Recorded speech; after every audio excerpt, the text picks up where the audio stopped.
But we've already seen some locations pick up over 10 inches of rain in South Texas, including in Victoria, where our own Jason Allen is standing by. Jason, I know you guys braved the storm last night and overnight. What is the latest this morning? So, Jeff, we could hear it kind of come in the overnight hours. The hotel that we were in, you could feel it moving in the upper floors. And you could hear glass breaking, and you could hear metal falling, and you could hear the rain coming. And this is probably the worst that we've seen now.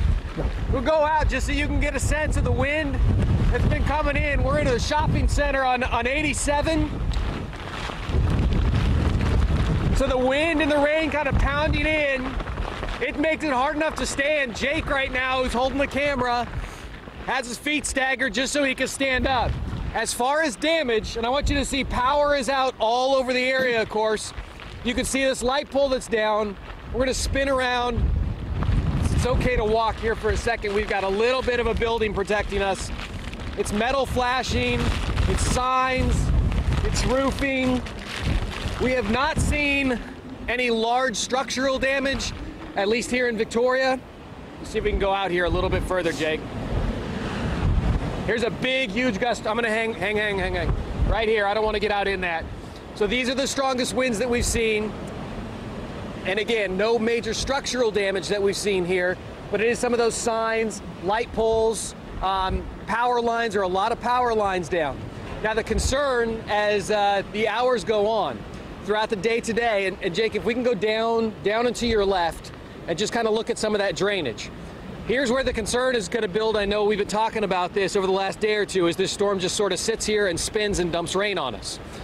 They're expecting the water to start piling up here. Now in this part of the city, it's not as bad. As you go down the road, and we can turn back around, Jake, I'm behind you now. If we turn back around this way, you go down that way and out toward the river, the Guadalupe River, there are some low-lying sections of town.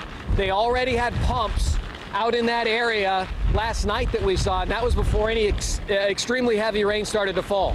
So as that builds up, that's going to become more of a problem. Also, the roads out to the coast, they were expecting those to completely flood over. I know that they had storm surge out in Port Lavaca and some of those cities there on the coast, and they were expecting to be cut off for a while.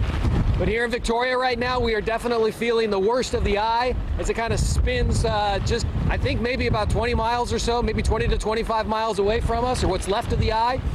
Winds are coming in. We can see a lot of roof damage, a lot of power line damage. Thankfully, no major structural damage we're aware of or that we've seen yet, although some of these areas that are less well-built on the outside part of town, with these kind of winds, there probably is some sort of structural damage there, and we'll continue to look and keep an eye on that.